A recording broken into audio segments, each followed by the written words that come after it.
Welcome to Josh's House of Nerd podcast. Greetings, Nerd Nation. I'm Josh, and I welcome you to the podcast. Grab a cold evergreen goblet of blue milk and make yourself comfortable here at my House of Nerd.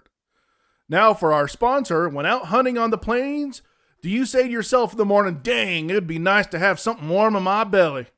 Well, heck, Hoss, we have something for you. Try in the morning a warm bowl of True Grits, accompanied with a shot of brown whiskey. And son, your warm breakfast is served. True Grits, if it doesn't have liquor in it, you're eating it the wrong way. Not a sponsor. Yeah, I guess that's one way to eat grits. Yeah, you wash them down. With some whiskey, well, and you have to taste them. I'm trying to do some of these where they're a little bit more like topic centric, Content related. related. There we go. There's the word I'm looking for. And so I was trying to think of a Western that would go along with this, and I thought, okay, True Grit, you know, the newer one, and he likes to drink alcohol. That seems to be a thing that he really likes. So anyways, I tried to accompany those two things together. Yeah. But anyways, here we go.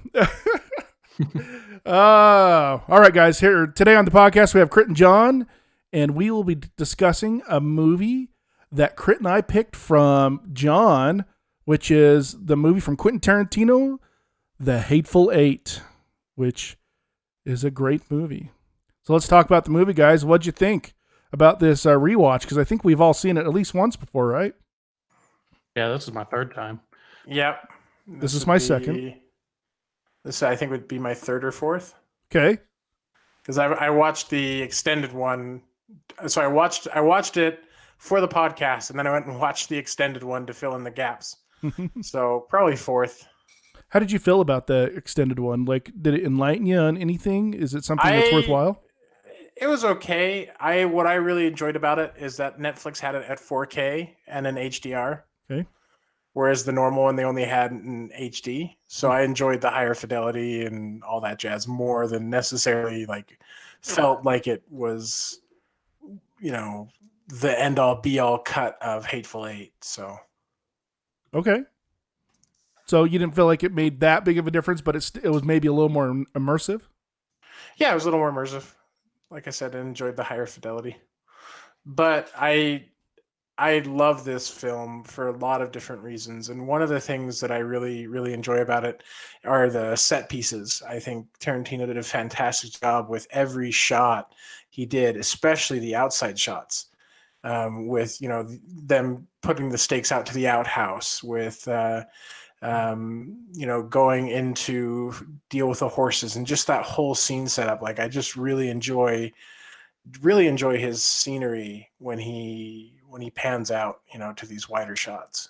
He's really good about filling out the universe, you know, kind of setting up, you know, the kind of like where they can go, the places they can be, you know, kind of filling out what they can do in this universe that he's establishing, you know. And, you know, whether he uses them or not, at least you know that it's there, and it kind of makes the whole story kind of feel more realistic. Yeah, this one for me kind of felt like since it kind of felt like a return to Reservoir Dogs, and kind of it looked like the screenplay, you know, could have been written for stage, in the way that, you know, kind of the limited set pieces, the way that everything's kind of broken up between sets. You say that just because they mostly stay within that one room, or right? Because so like the Reservoir Dogs, everything takes place basically, you know, there's obviously other shots outside that one warehouse, but everything's in the warehouse, right? And so you can imagine with such, you know, limited limited sets that you could do a stage play on it. You know, you could represent the inside of where all the action takes place. I think the same thing with Hateful Eight. It's like you could create sets for a stage play that would totally work. And since it's character and dialogue driven, I never thought of it that way. I think I kind of got that impression from it. Imagine some high school doing Hateful Eight as a stage play for the drama club. I'm sure that will go over real well. Some drama club did Alien. Why not? Well, Well, drop the language. quite Yeah. the prominent use of the N word. So Right. Yeah, I was about to say. Exactly. yeah. So for his type of films that are like this, I get like more of a stage feel of it, which I think is cool. I don't have anything against that. It's just that's kind of a difference here. Mm-hmm. Well, and I think because he's spending so much time in one place, that one place is so well done. Like everything feels real. It feels like a real place. It feels like it's lived in. It doesn't feel like it's just set up to be part of the movie. It feels like a legitimate place that you could walk into it and feel like, oh, hey, somebody does live here. Some stuff does happen here, not just a movie. I would agree with that. I especially when he's kind of, rifling around in the kitchen or making coffee or whatever, it all feels lived in and it feels used. And overall, I feel like this whole movie is kind of that way. It feels like it could be a real place, which is what I really like, about a lot of Tarantino's movies. I can't believe I just said that I like Tarantino's movies. Wow. Did you not like Tarantino's movies previous to this one? Well, I'm going to be honest with you. Since we've been doing the podcast, I have very much warmed up to certain Tarantino movies. There are still some that I can't do, but there are definitely I've watched more of his movies in the last year than I've probably seen in previous 15 years. And it gives me an appreciation for him, for the actors that participate with it. I may not like all his movies, but I appreciate his directing. I think he's a great director. I think he does really well in what he does do. Anyways, and this is one of those movies that actually kind of helped me get there, to showing me how good of a director this guy is. Well, director and storyteller. Exactly. And I feel like right now he can do anything he wants. And people are going to let him. Yeah, and people will not only will people let him, but people are expecting it to do well, which is another reason why he gets to do whatever he wants. Yeah, because they do well so far. So I guess if we're talking about his storytelling, this is the one thing that kind of became a theme for me as I rewatched it for the third and fourth time. And the question I was kind of asking myself and making notes on was the amount of character exposition in the film. How many times, the fact that there was a narrator that narrated certain bits that you could have done without. I don't know. I'm going to go out and say, like, in any other movie, I think it would make the movie worse. The amount of exposition coming from the outside narrator and even the characters' exposition, talking things, explaining things that we've already seen or already know. I think in any other film would do worse. I'm still working on grasping why it does. I've talked with Crit about this. There's he does that in Once Upon a Time in Hollywood. He does that in Inglourious Bastards. Sometimes he just explains, in my opinion, way too much. And if it'd be anybody else, it would be, it would ruin the movie. But somehow he makes it happen. Now, Upon a Time in Hollywood, I don't know if he made it work. But in most, I don't think he made it work in this one. You don't really think so? No, I don't think so. I think it's a distraction. I didn't feel like the story needed it. The narration felt there has to be a reason why he did it and does it. Like maybe he thinks that's his style and that's the style that he wants. And okay, maybe it is his style. Like he's choosing that's the style he's going to do. But I don't think he doesn't do it in every movie. He does it in a lot. And the ones I'm thinking of, Inglourious Bastards, that, I can think of the scene in the bar that just goes on. And I'm just like, I don't need to know all of this to make this scene happen. We all know what's going on. Yeah. That kind of stuff. The voiceover, I don't mind so much the exposition that he puts in the characters. Yeah, from the characters, because most of the time, even if he's explaining something, it's at least entertaining in the explaining of it. Like the character that's explaining it is either fascinating, well acted, somebody that you kind of want to just keep talking, just, keep going. It's cool. It's like, you could pick up a dictionary and start reading words to me, and I'd be like, all right, this is still got some swagger, and it's kind of cool, and it's interesting. It's when the voiceovers come in that I'm just like, yeah, I'm not feeling that. It takes me out of the movie. Doesn't the narration. Me. And it wasn't needed because they showed you the scenes. It wasn't like they cut to a black screen and explained it. It was, here we go. Here's narration. Here's the scenes showing you what they're doing. And you already know how this ends, so you already know it's been done. So we didn't even need to show you this. You could have just drawn this conclusion by yourself. So good point. Yeah, good point. The narration was just too much. And I think there's obvious a disconnect between what Tarantino thinks that does for the enjoyment of the watch versus what I actually enjoy watching in the movie. And I don't like, I'm not saying he's wrong to put the narration in, like objectively. Subjectively, I just don't know what the connection is with the narration. Like, is this like he likes to do homages to, 70s and 60s movies and directors and stuff like that.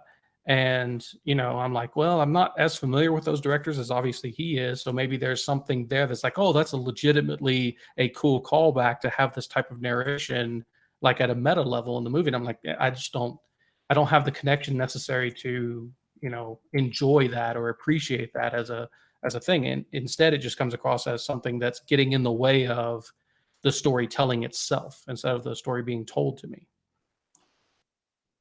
That's a good point. It's really funny until you brought this up. I never really keyed in like that heavy into the narration side of it, Yeah. Well, I noticed it because, it's Quinton Tarantino himself is the narrator. Yeah. Mm-hmm. And that's where that bit of trivia came on. And once I realized that was a bit of trivia, I'm like, oh, that's kind of neat. It got me thinking more about on the narration itself. And that's kind of where it came back to. At the most cynical I can be, I'm like, well, that gets him a speaking part in the movie, and therefore he gets more of the box office. Like, I don't know. I don't know what it is because he's not acting in the movie like he does in some of his other ones. So, yeah, I don't know. You're just thinking it might be just him wanting to be an actual physical piece of his movie? Well, if he has a speaking part, there are extra things he might be able to get from the box office and accreditation, and like maybe gets to stay as part of the Screen Actors Guild. I don't know. I mean, I have no idea how that stuff works. And maybe, like I said, it's just me being the most cynical. Yeah. It's probably not that, but at the same time, I can't help it. I don't think the first thing just for that. Yeah.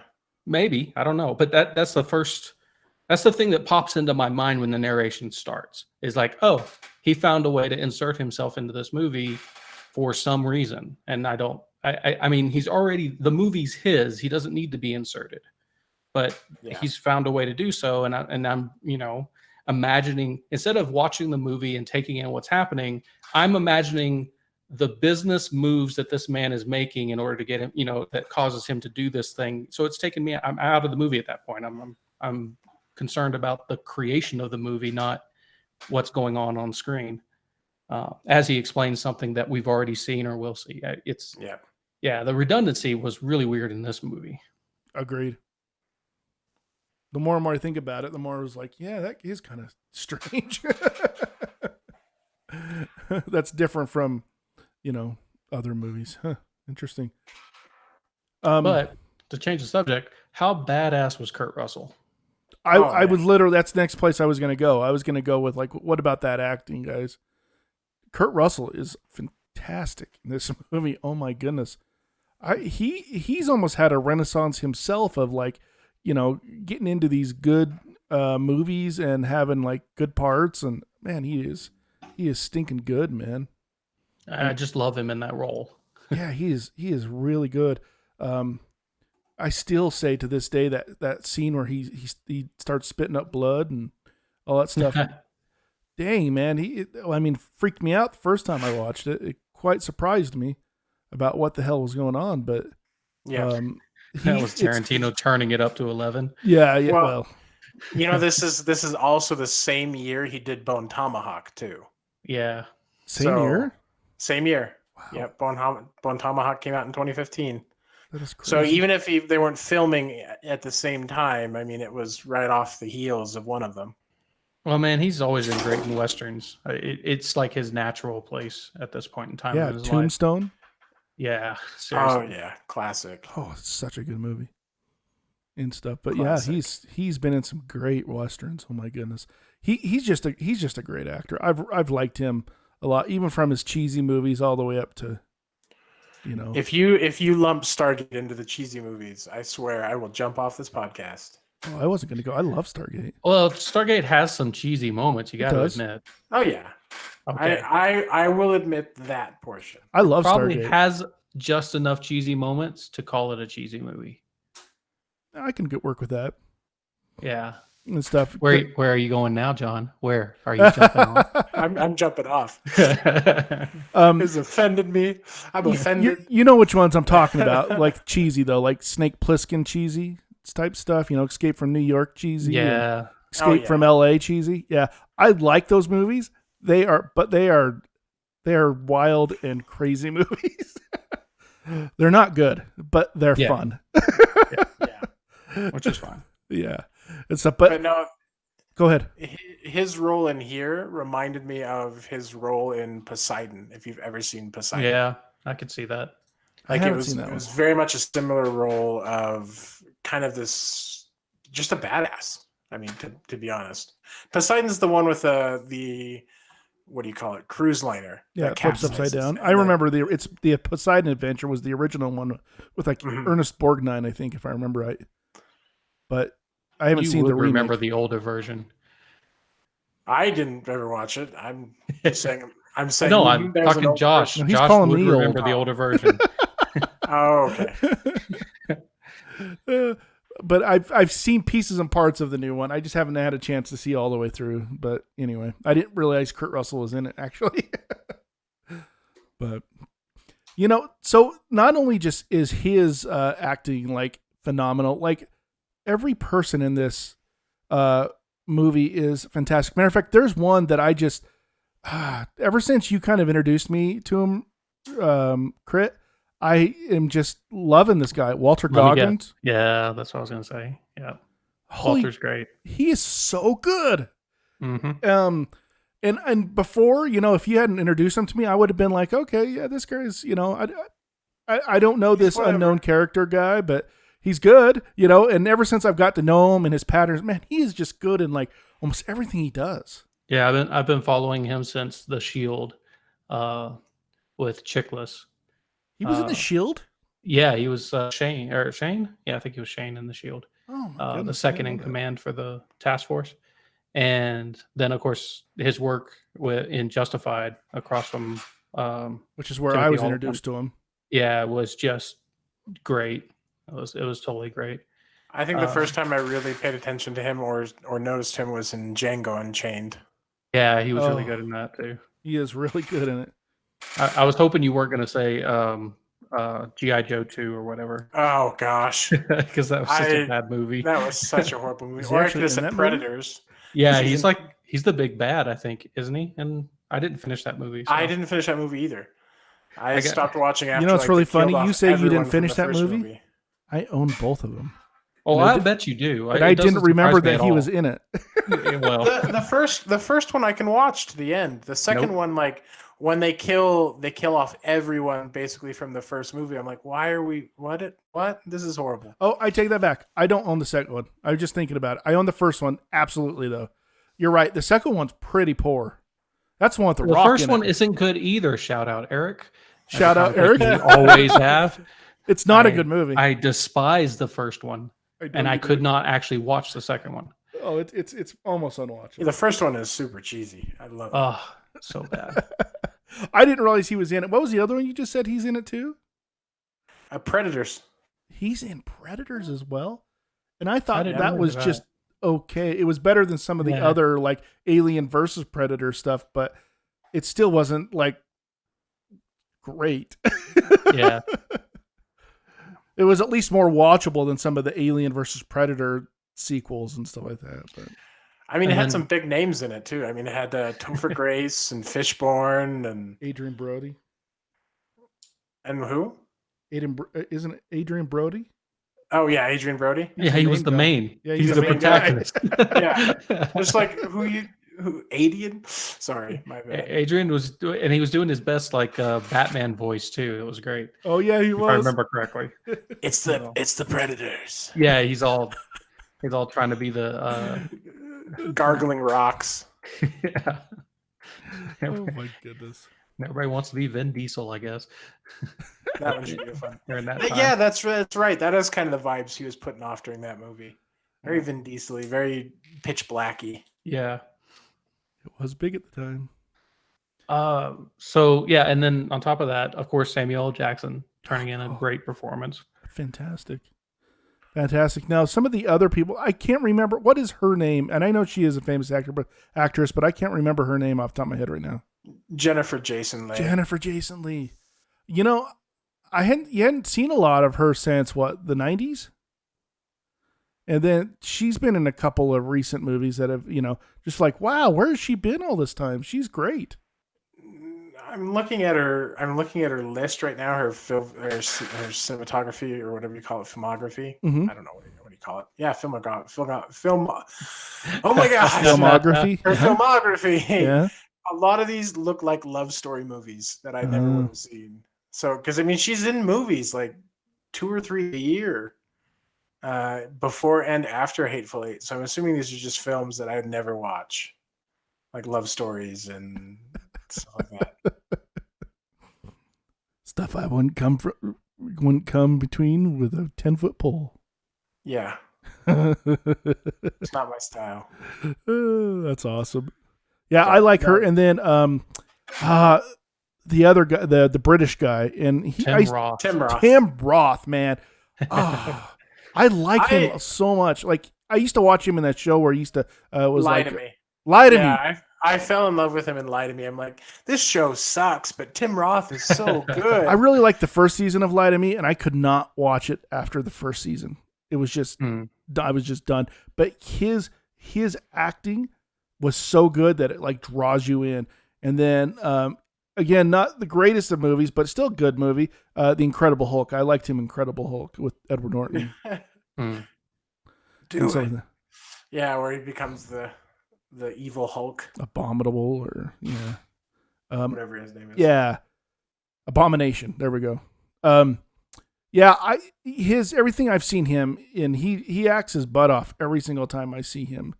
Really, really good. And he's one of those, I don't know, every time I see him, he just kind of sucks me in and draws me in. I'm just like, and keep talking, please, in that awesome British accent and stuff. Dreamy-eyed guy. No, I'm just joking. But wow. No, yeah. Well, sorry. I went a little bit too much about Tim Roth. I apologize. No, that's okay. But he really is good and stuff. And I don't know some of the other ones that are in the cast. They're names that I've seen faces around, but I just don't know them as well, filmography wise. You mean you don't watch all of Channing Tatum's movies? Oh, he's in it for like 2 seconds. I mean, I know his screen time is like literally 3 minutes, if that. I think he did good with what he did. Oh, yeah, I'm not going to deny he didn't. He really did. Okay. At least it felt like a character piece. It wasn't like just Channing Tatum on screen. Yeah. And his head exploding. Yeah. That was the greatest ending. Like you expect this long drawn out thing. Nope. He's dead. And then her reaction when he dies and his brains are all over her face. Oh my gosh. That's a pretty intense scene. The whole scene is like the ending scene, man. It's just all intense and stuff. People getting their nads shot off and No. It wasn't intense. It was inside of a cabin. Oh, that was bad. Oh, man. And you nailed it, man. You've hit your quota. You cannot do that anymore. You nailed it hard. I'm sorry. You just set it up so well. I almost felt like Reed was here too, man. Between you and Reed. Oh. Shout out to Reed. To Reed. And stuff. We charge $5 per shout out. Is that what it is? Because those are getting out of that. Then. That's our advertising fee. to them. I'm like, we're not getting anything out of this. Why should they? I mean, Our massive audience now knows who we're talking about. all 44 people, dude. Come on. Yeah, it's great. Yeah. That's a lot of people. Yeah, it's creeping up. I have to start paying for advertisement. Yeah. But anyway, but it's that whole scene of them. God, Tarantino knows how to make it gory too. Like I've never seen between this movie and Django and all stuff. Man, he knows how to blow up heads and stuff. He's never been one to shy away from the fake blood everywhere. Ever. Oh my goodness. Hey, well, he likes his action set pieces set up like horror films. Oh, without a doubt. So I mean, when he kills what is his name, Pedro or Sancho or and stuff, that's a pretty. It almost looks like a balloon exploding. Yeah. He kills him on the ground. Oh boy. Talking about the ending, when I first saw this movie, I was quite surprised that it was that this movie was kind of a whodunit. It kind of surprised me, and it kind of shocked me a little bit that there was kind of a, even though I knew there was like different characters and they weren't necessarily maybe 100% that's who they were. It still shocked me that there was kind of like this almost like backstory type thing. And you know what the biggest thing that shocked me? That nobody lived. Yeah, it's a part of that felt like a little bit of Agatha Christie sprinkled on top of the Western. What do you mean by that? Well, because of the whodunit. Oh, I see what you're saying. Okay, yeah. Not the everyone dies at the end, because that's not Agatha Christie style. Imagine the Hercule Poirot books ending with everyone just dying. Might have been better. I don't know. Yeah, maybe. No, but that last scene where they're, they're going to die, and they're slowly, kind of pan out with Goggins and Samuel Jackson just kind of laying there, basically right after they hung Jennifer Jason Leigh. That they're gonna die, and it's kind of, I don't know, those kind of endings. I just don't know if I understand them completely, like, or get why they do that kind of stuff. Like, why? What was the point of not having anybody survive?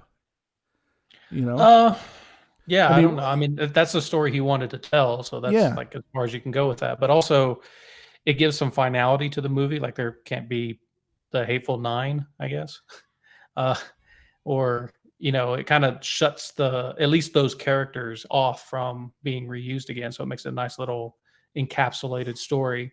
Plus, I think his obsession with gore and lots of blood and, trying to explicitly show the violence on screen in a violent, shocking way is maybe his take on like trying to be somewhat realistic. Like his dialogue isn't, I don't know if it's realistic or not. I don't know anybody that talks like that. I don't think the setups are necessarily realistic, obviously.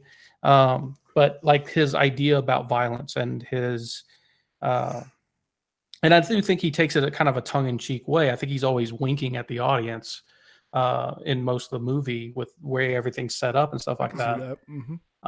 But I think at the same time, that's the type of story he, is drawn to, is this idea of like a tragedy in a way, in the sense that everybody dies, but also kind of the original take on comedy in the same way, in which, those types of things are set up so that the story ends. And I don't know, maybe there's a lesson there as far as like, kind of what he wants to do with his characters. Yeah, I've just always thought movies that have such, have such a finality to it are quite interesting. Most of them kind of make you. Most people use that as like almost like an empty kind of to generate kind of an empty feeling in a movie.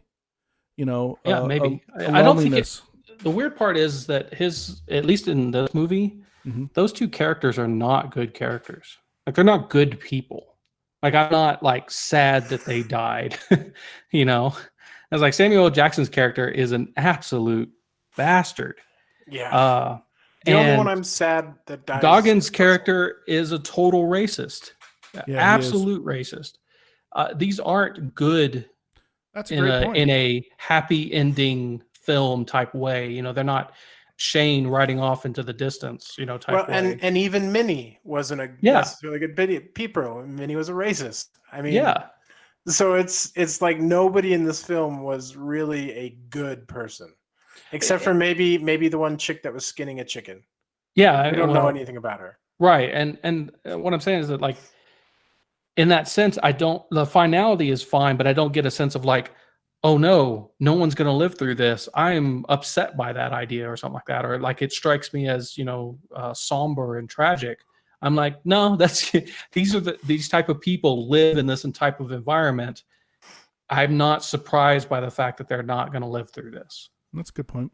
Plus, given the setup, you know, kind of the where they are and the constraints that were already put around the story, so everything that happened beforehand, having someone show up out of the blue and save them, you know, first of all, could you even save them at that given time? Anybody who shows up, the likelihood they'd have the capabilities to actually, you know, stave off them bleeding to death from their injuries is probably extremely low. Good point. You know, I was like, not only did a doctor show up, but he's also a surgeon. You know, I mean, a vascular surgeon at that. You know, yeah. So they get to ride off into the sunset. It's like, no, that's not. You know, that would be far crazier than the plot actually was. Yeah, I would think. That's a good point. I didn't really think about that. That's a good point you bring up. That none of them are good people. You know. I didn't think about that at all. Like, you know, at least not Hollywood good. Yeah, at least not like, you know, big picture Hollywood good people. Right. Or they're such minor characters you don't necessarily care. Yeah. OB is maybe the only one where I'm like, oh. Yeah, you have victims of the film and stuff like that. You know, you have I would say everybody at the haberdashery before the crew shows up are most likely victims. I mean, even Minnie, you know, is probably more victim than racist, bad person. Yeah, than racist. I mean, she was, so that's a thing. But you know, it's more along the lines of the main cast. You know, there's no righteous people in the main cast. I mean, maybe you could probably make a case for Kurt Russell's character. Maybe he was just a bounty hunter doing his job type thing. Or... Yeah, I mean, he, you know, but still, it's not. Maybe he might be a righteous character. He might not be a good character. Yeah, I mean that's a good point because, like, you know, he could have killed her. I mean, they make a point of that. He like, has a code. Yeah, he absolutely has a code. But even some bad people have codes. Sure. Where they'll only go so far. Yeah. But I mean, if I had to pick one, if there was maybe a semi-good character, it might have been him. Maybe. But that's okay. I mean, you know, Tarantino likes to do that though. He definitely likes to show these characters of the gray zones. You know, someone's not all good, not all bad. You know, they can be in the middle, and that's also something that's very interesting. You know, it's kind of like Star Wars when they're trying to introduce like the gray Jedi. You know, they're like not good, they're not bad, they're just right. Yeah, he reminds me of Fincher in a way, in that they're both cynics. Mm-hmm. They don't see people as, you know, I guess they see people as, you know, kind of everybody has a little dark in them at least, and except for maybe kids, and you know, Fincher basically said that, you know, everybody's a pervert. There's, you know, no one isn't. So it's like in his cynical worldview, that's what comes across in his movies, you know.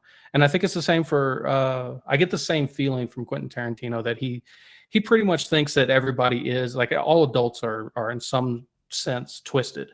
And so because of that, you never get like a shining, you know, a knight in shining armor, or, you know, a lady in white type thing, right? Mm-hmm. You everybody has an angle.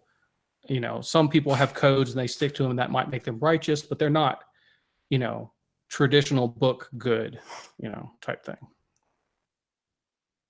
No, they're definitely not. I mean, I'm trying to think of a movie of his that you could be classified as, good. And I'm drawing a blank at the moment because everybody is kind of in a gray spot. Kind of, might not be completely evil, but they're also they definitely have a dark side to their personalities. Yeah, well, I mean, he concerns himself with people killing other people in every movie. Has he done a movie where it's not been about people killing people? Not that I know of. Yeah, I can't think of one. Not that I can think of. So in that setting, like, I mean, how would he even write those characters? I don't know. That's a good point.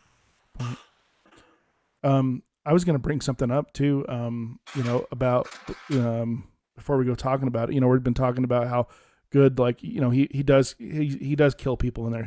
They are very realistic looking. Realistic, I would say. They're very gory and almost a little comical at times, but it's on purpose. Yeah, I don't know what Absolutely realistic would be because, like, you take a shotgun to somebody. What would that look like? I don't even know if I want to know. I don't think I want to know what that looks like. I don't think I want in real life. But I'm sure that's them, taking a shotgun to a piece of meat and going, oh, that's what it does. Okay, let's do something like that. And then you could say maybe his violence is more realistic than other people's violence. You see a Mission Impossible movie and they're shooting down, 40 people, and you just see people, maybe there's a blood mist, maybe there's not, but you just, you just see people fall over, right? Mm-hmm. And that somehow we're desensitized that that's realistic. And this is the links that Tarantino has to go through to shock the audience that's used to it's being sold violence constantly. Mm-hmm. And I suspect that some of it may be more realistic than we like to think. Well, and I would agree with that. I mean, so I was going to bring up the person who's doing the special effects to make those is Greg Nicotero. Do you know who that is, right? No, I do not. I don't memorize special special effects. He does The Walking Dead. Okay. And like all of the zombie type stuff for The Walking Dead. And then John Dykstra is also part of the special effects. And John Dykstra is the one he's the one that did Star Wars' special effects and stuff like that. So like, the people who are doing this, they know what they're doing. So I guess the point I'm trying to bring out and why it kind of rides that line of, maybe it is too real. Maybe, I don't know. I've seen Walking Dead have some pretty grody stuff. Sure, but I've never gotten the same level as I did in Hateful Eight. I don't think it's the point, I'm sure it's not. And I'm going for that. I'm exactly. Absolutely sure that the Star Wars director was, producers weren't like, yes, let's show as much gore as possible. I mean, those people won't do that. He's special effects. I mean, yeah, I guess that comes into play a little bit, the gun firing and all that stuff. But anyways, I just thought that was an interesting thing that, these huge, like people in the industry, like did these special effects and they're great. I mean, they pull them off really well. And that's one of the reasons I think that they do pull them off so well. Right. And stuff. And they're so realistic looking, maybe not. I don't know. But well, I mean, they definitely catch your attention. And they're definitely a high level of gore. Whether or not the gore is realistic or not, I hope none of us know for sure. Ever really can say, oh no, I've seen that happen before and that's realistic or that's not. Like, I really hope we never have that experience. I might be jaded, but I'm not that jaded. Right. Jaded maybe to movie gore, but that's too much. Yeah. Anyway. But just an overall good movie. And stuff. I enjoyed this. I enjoy it every time I watch it, and it's, it's sometimes it's it was a little hard for me to get into at first, but I really liked it the first time I saw it. But the second time I watched it, I even liked it even more, and I'm glad we revisited this movie and stuff. Is there anything else you guys want to talk about on this movie? Any notes that you guys have, or? Nope, I'm good. Okay. I think we talked about this movie, and so let's get down to the ratings. John? I would not watch this with my mother in the room for many, many obvious reasons. One, I do not want to be thought of as a racist. And then I don't want her to forbid me from watching more Quinton Tarantino films for the rest of my life. So. That's probably a good reason not to watch it with your mom. Crit, what'd you think? I will give it 57 out of 64 broadcast censorship bleeps when they air it. Oh, man. That comes down to the question, is this movie airable? I don't know, man. I don't know, man. It would be a much shorter movie if they cut out parts. Imagine this on an airplane, on a flight. Like if they were able to get a Hateful Eight ready for a plane ride. I think I've seen it offered on the plane, but they don't care. They're just like, this is rated R. If you choose to watch it, you choose to watch it. Well, usually they still cut things out because there's people in other seats right next to you. Oh, I wish that was the case. I remember on a flight, I can't remember which one it was. They seem to be selective. I think it was a Delta flight. Yeah, it was like the person in front of me. I mean, it was full on nudity. I was like, oh, that's an interesting choice. I don't think they necessarily censor every movie. So okay. I find it funny with some of the airlines that you'd think that they would do this whole big sex scene and stuff like that, tons of schlongs and boobs and stuff like that, but they don't, and yet they bleep the F word. It's like, again, it's very selective on what they bleep, just in case there's that kid sitting right next to you. But, well, hopefully you're wearing headphones, but who knows? Yeah. I mean, I don't think they have any. There's no open speakers. I guess there's no open speakers. I guess if you're watching on your iPad or something, on your tablet. What you can do with with airplanes these days, you can just bring it up on your own device. Yep. So, all right. I guess I will give my rating. I gave it 8 out of 10 poison cups of coffee and stuff with him like spraying blood everywhere and stuff. But I really do like this movie a lot. More so than I expected. Again, that's why I go back to I didn't realize that there's movies I like of Tarantino. I mean, there's this one, Django Unchained. Did you ever watch the Kill Bill series? No, those are the last of the movies that he's done. I think you'd actually really like Kill Bill. That's the last movies that he's made that I haven't seen. All right, we'll have to get it on the list at some point. So, okay. Yeah, I really want to see him. Speaking of Kill Bill, I saw a guy who, the Angry Video Game Nerd, he did a cut of Kill Bill where he combined Kill Bill 1 and Kill Bill 2 into one movie. Why? Why would you do that? He feels like there's a lot of action in the first one and the second one's a little slower paced. And he almost feels like it's like this one movie that really could have been cut down to like a 2.5 hour thing. It's interesting. I just put it out there. To his feelings, but I don't think he's better equipped than the director to bring that story forward. So I just thought it was interesting. He just and he made it clear, like, this is just me tinkering around. Yeah, I got you. And stuff like that. I just wanted to do it because he's an editor. Went to school for editing and stuff himself too. He said it was just a fun little project to see if he could even do it. So and that's a good series to kind of practice your chops on as an editor, because there's so many ways you could edit that movie. Which was his point. Actually, that is exactly was his point. He could have done it in so many ways, and he shows the different ways he could do it. It's a really interesting watch. The part that sucks is if you haven't seen the whole movie, he's gonna ruin some aspects of what makes that enjoyable your first watch. Oh, and he I can't wait to watch it. I mean, even more so because he left. I mean, he was just showing cuts, but I don't even really know what the movie's about. In all honesty. That's cool. So, anyways, all right, so what's your movies, man, for next week? Let's go to my movies and stuff. So here we go. I see if I can spruce them up enough to let you guys. We're still on westerns. We are still on westerns. We got one more week after this one of westerns, and then we're gonna get in on Christmas movies. But what genre of Christmas movies? Who knows? Not Ernest Saves Christmas. Musicals. No. Actually, I like musicals, but anyways. All right, here's the first one. Live Free or Die Hard. Western edition. This one doesn't start with a dog being killed. Okay. And the third one, a hard life leads to a great life. Feeling anything, John? You want to hear him again, or you got him? The one with the dog scares me because it doesn't start with a dog being killed. It's going to end with a dog being killed, and that's Marley and Me. Oh, geez. Yeah, we must avoid that one at all costs. So we're going to avoid Marley and Me because if it's got a dog in it. I didn't even think that you'd go there on that one.